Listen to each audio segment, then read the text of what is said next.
বাড়ি থেকে ঢাকা ফেরার সময় মা রাস্তা পর্যন্ত এগিয়ে দিতে আসে। ফ্রিজ থেকে বরফ করা গোশত, ক্ষেতের সবজি, আরো কত কিছু ব্যাগ ভর্তি করে বেঁধে দেয়। আমার সাথে হাঁটতে হাঁটতে মার কোমরে নিশ্চয়ই অনেক ব্যথা হয়। মা তাও হাঁটে।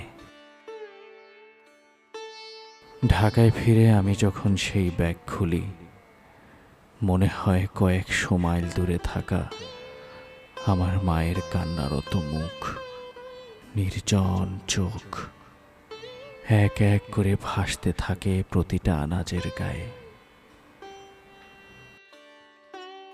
রাস্তা পর্যন্ত এগিয়ে দেওয়া আমার মাকে আমি কোনো দিন পেছন ফিরে দেখি না। আমার ভয় হয়।